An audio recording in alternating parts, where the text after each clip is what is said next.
안녕하세요. 팝콘 ASMR입니다. 안녕하세요. 오늘은 제가 전공책 2권을 가지고 왔는데요. 하나는 상법.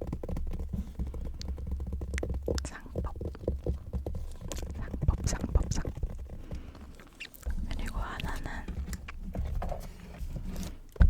한국행정법론.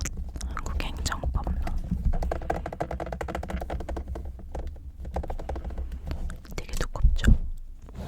이렇게 2권을 가지고 왔습니다. 왜 가져왔냐면 그냥 이걸만 읽어도 여러분들이 잠드실 수 있을 것 같아서 가져왔어요. 왜냐면 저도 그랬거든요. 이 전공책만 읽어도 잠이 솔솔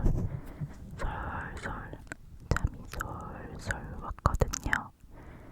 그래서 여러분들께 이 책 태핑도 하고 책 넘기는 소리도 들려드리면서 책 아무 페이지나 열어서 읽어드리면 좋겠다 싶어서 가져와 봤습니다. 바로 해볼게요.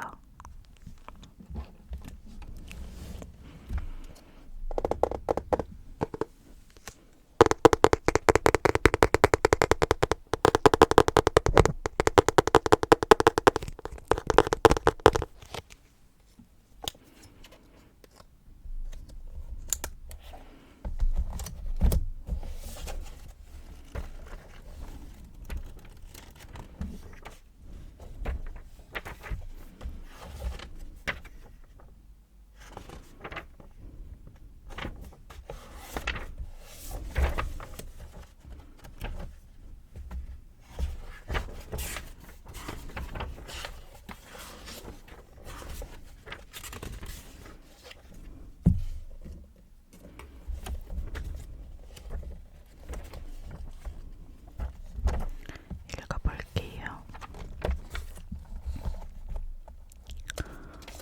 어디 읽어보지? 집중투표제도. 집중투표제도란 동일한 주주총회에서 2인 이상의 의사를 선임한 경우 1주마다 선임할 의사의 수와 같은 의결권을 부여하고 이 의결권을 1인 또는 수인의 후보에게 집중하여 투표할 수 있도록 하는 것을 말한다. 예컨대 발행 주식 총수가 100만 주인 회사에서 갑이 70만 주, 을이 30만 주를 보유하고 있을 경우 종회에서 3인의 이사를 선임한다면 의결권 수는 갑이 210만 표, 을이 90만 표, 총 300만 표가 되는 것이다. 통상의 투표에서는 각 이사 후보마다 찬반 결의를 하기 때문에 갑이 지지하는 후보를 모두 당선시킬 수 있으나 집중투표를 할 경우는 을이 90만 표를 한 후보에게 몰아줌으로써 3명 중 적어도 1명은 을이 지지하는 후보가 당선될 수 있는 것이다. 이러한 집중투표는 소수파 주주의 영향력을 증대시켜 다수파 이사를 감시할 수 있게 하나 이사회 내에 파벌이 발생하여 운영 효율이 감소하고 투표 관리에 부담이 증대할 우려도 있다. 그리하여 상법은 1998년 개정으로 집중투표제를 도입하면서 이를 정관으로 배제할 수 있게 하였다. 그 결과 많은 회사가 정관 변경을 통해 집중투표제도를 배제하는 현상이 벌어졌다. 집중투표는 의결권 행사 방법의 문제일 뿐이므로 일주 1의결권의 원칙에 위배되지 않으며 선임과 반대가 아닌 선임을 위한 투표이므로 의결권의 불통일 행사도 아니다.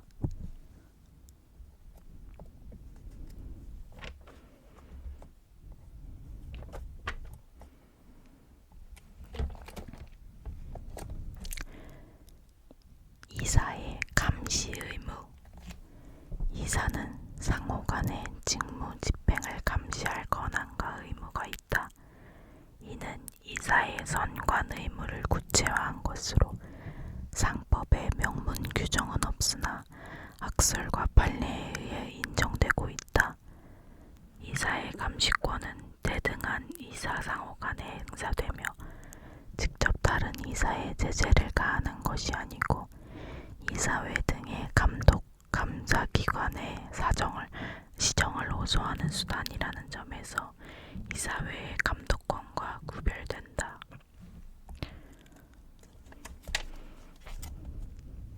회사 기회 유용 금지 의무.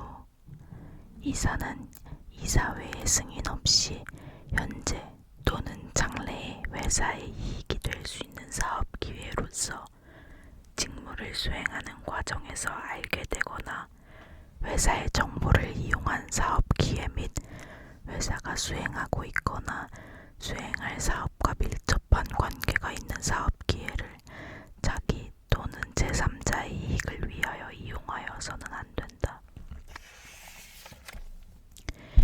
이는 2011년 상법 개정으로 도입된 제도로서 미국 법상의 회사기회 유용금지 법리에 따른 것이나 현실적으로는 일감 몰아주기 등 대규모 기업 집단 내 지배주주의 사익 추구 문제가 직접적 원인이 되었다.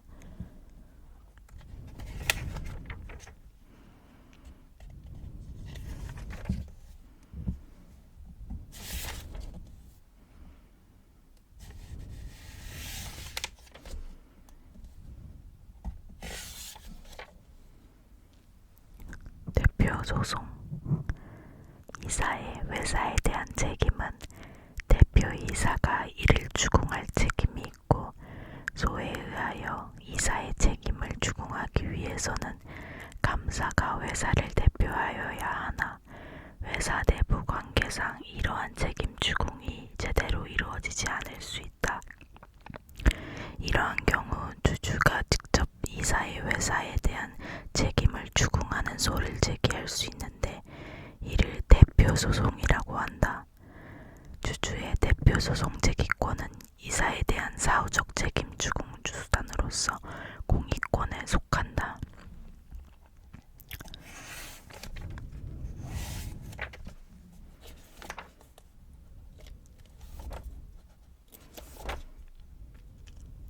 주식배당. 주식배당이란 이익의 배당을 새로이 발행하는 주식으로 하는 것을 말한다.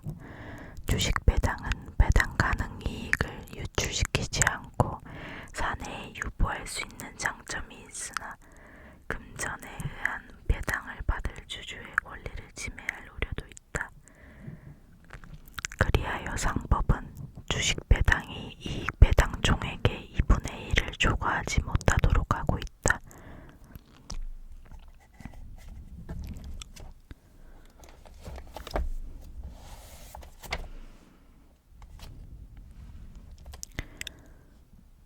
주주총회의 소집. 주주총회는 원칙적으로 이사회가 소집을 결정하며 그 결정에 따른 구체적인 소집 절차는 대표이사가 밟는다. 이사회의 소집 결의 및 소집 절차를 걸치지 않았거나 이해하자가 있는 경우에도 주주전원이 총회 개최에 동의하여 출석한 경우에는 유효한 주주총회로 인정된다. 전원 출석 총회. 이는 1인 회사의 경우에도 마찬가지이다. 자본금 총액 10억 원 미만인 소규모 회사의 경우 주주 전원의 동의가 있으면 소집 절차 없이 주주총회를 개최할 수 있다. 주주총회는 그 소집 시기에 따라 정기총회와 임시총회로 나뉜다. 정기총회는 매년 1회 이상 일정한 시기 결산기에 소집하며 결산총회라고도 불린다. 임시총회는 필요한 경우에 수시로 소집하나 진술한 법원에 의한 소집 명령의 경우와 같이 그 소집이 강제되는 경우도 있다. 정기총회와 임시총회는 소집 시기가 다를 뿐 그 권한이나 소집 절차에는 차이가 없다. 총회는 원칙적으로 본점 소재 통제지 또는 이에 인접한 지에 소집하여야 하나 정관으로 달리 정할 수도 있다.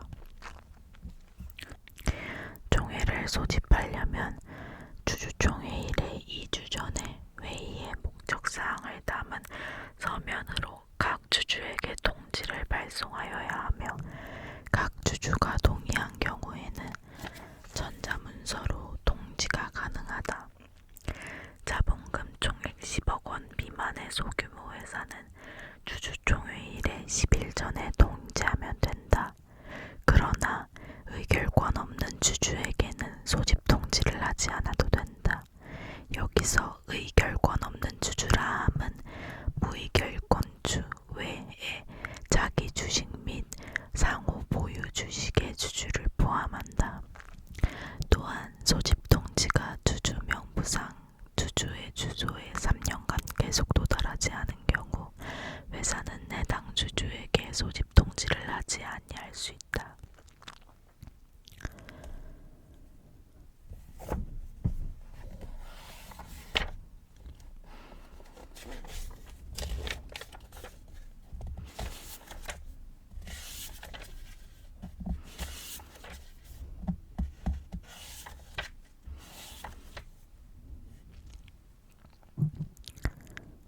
공동대표이사.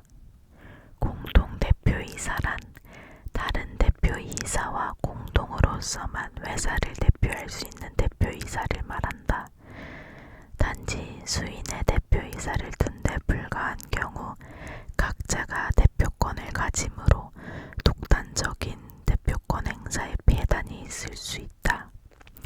반면 수인의 대표이사를 공동대표이사로 선임한 경우에는 공동대표이사 중 1인의 단독 대표 행위는 무효가 되기 때문에 대표이사들 간의 신중한 의사결정을 도모하고 개별 대표이사의 전횡을 방지할 수 있다.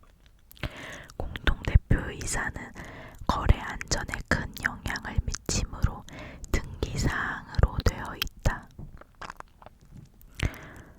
회사가 제3자에 대하여 하는 의사표시는 대표이사들이 공동으로 하여야만 효력이 있다. 등동대표. 공동대표이사 중 1인의 단독 대표 행위는 무효이지만 이에 비해 제3자가 회사에 대하여 하는 의사표시는 공동대표 중 1인에게 하여도 효력이 있다. 수동대표. 후자의 경우는 권한 남용의 우려가 없기 때문이다. 공동대표 규정은 거래 행위에만 적용된다.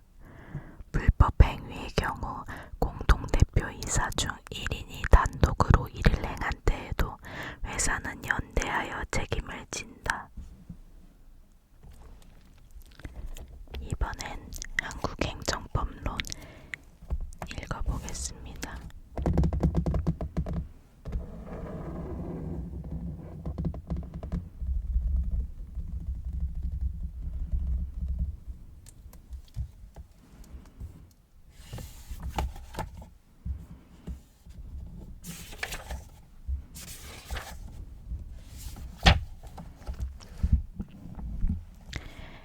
행정법은 전통적으로 법실증주의, 특히 해석법학을 중심으로 발전하여 왔다.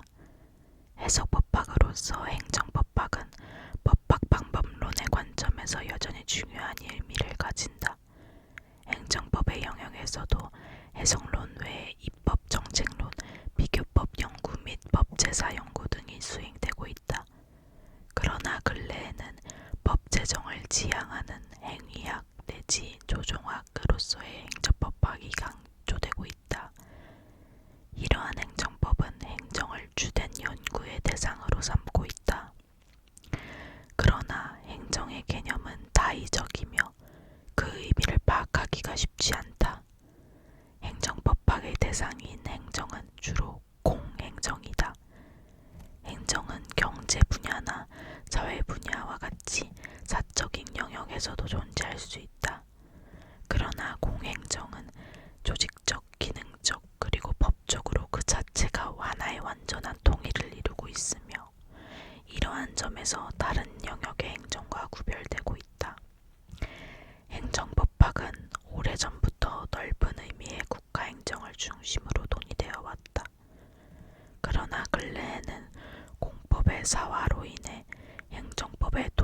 법칙에 중대한 변화가 생기고 있다.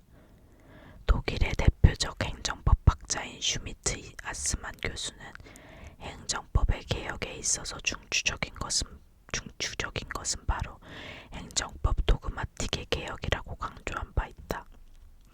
행정의 개념은 다의적이지만 독일의 행정법학에서는 이를 이론적으로 몇 가지 유형으로 구분하고 있다. 독일의 학설은 행정의 개념을 조직적 의미의 행정, 형식적 의미의 행정, 그리고 실질적 의미의 행정으로 구분하고 있다. 조직적 의미의 행정이란 행정 조직을 중심으로 파악하여 행정 주체, 행정기관, 기타 시설의 총체를 의미하고, 형식적 의미의 행정은 그 실질적인 내용과 관련 없이 행정청이 행하는 모든 활동을, 그리고 실질적 의미의 행정은 행정사무의 실행을 대상으로 하는 행정활동을 의미한다. 형식적 의미의 행정 개념에 의할 경우 본질에 있어서 입법이나 사법에 속하는 행정청이 하는 행정입법이나 행정심판도 모두 행정에 속하게 된다. 그러나 오늘날에는 행정조직이 아닌 국가기관에서도 행정이 이루어지는 경우가 적지 않다. 가장 논란이 되고 실제에 있어서 중요한 것은 실질적 의미의 행정 개념이다. 실질적 의미의 행정 개념을 가장 간명하게 이해하는 방법은 소극적으로 정의하는 것이다. 독일 행정법의 국부인 오토 마이어는 행정이란 사법 외에 국가의 법질서 아래에서 자신의 목적을 실현시키기 위한 국가의 활동이라고 정의하고 있다. 이는 공제설이라고 부른다. 그러나 이러한 소극설은 권력 분립과 국가 활동의 유기적 체계 등을 고려하여 행정을 파악할 수 있다는 점에서 한계를 가진다. 그러한 이유에서 독일에서도 행정의 개념을 적극적으로 정의내리기 위한 노력이 있었다. 이러한 수많은 노력에도 불구하고 행정의 개념을 정확히 파악하는 것은 여전히 쉽지 않다. 최근에는 정제된 공제설이 유력하다. 즉, 입법이나 사법을 제외한 실질적 의미의 행정으로서 통치나 군사도 아닌 국가활동을 의미하는 것으로 파악하고 있다. 그러나 이러한 견해도 행정의 임무나 목적에 따라 다양한 행정 유형의 분류를 통해 소극적 의미의 행정 개념이 보완될 수 있음을 강조하고 있다. 국내에서도 적극설과 소극설을 절충해서 소극적 한계 설정뿐만 아니라 적극적 표지의 명명을 통해서 행정을 정의하고 있다. 예컨대 행정활동의 특징을 고려하여 양태설에 따라 국가 목적 또는 공익을 실현하기 위하여 또는 능동적이고 적극적인 활동으로 정의하면서 그 개념이 상대적으로 명확한 입법, 사법과의 관계를 고려하는 견해가 그러하다. 그럼에도 불구하고 지금까지 행정의 개념을 정의하기 위한 수많은 노력은 아직 만족스러운 결과를 가져오지 못했다. 그러나 이러한 학문적 노력이 결코 무용지물이라고 볼 수 없다. 현대 행정은 복잡 다양하고 이러한 과제를 수행하기 위해서는 새로운 영역이 늘 등장하며 행정과제는 확대될 수 있다. 또한 행정의 패러다임이나 행정과제의 수행 형식도 변화하기 마련이다. 그러한 이유에서 행정의 개념 정의에 관한 노력은 결코 만족스럽기 어려우며 불가능하다는 평가는 매우 설득력이 있다. 이미 1950년대에 보르스트 호프는 자신의 행정법 저서에서 행정은 정의될 수 없고 다만 묘사될 수 있을 뿐이다 라고 설파하였다. 이는 행정의 개념 정의가 쉽지 않음을 보여주는 것이다. 따라서 행정의 개념을 파악하기 위해서는 적어도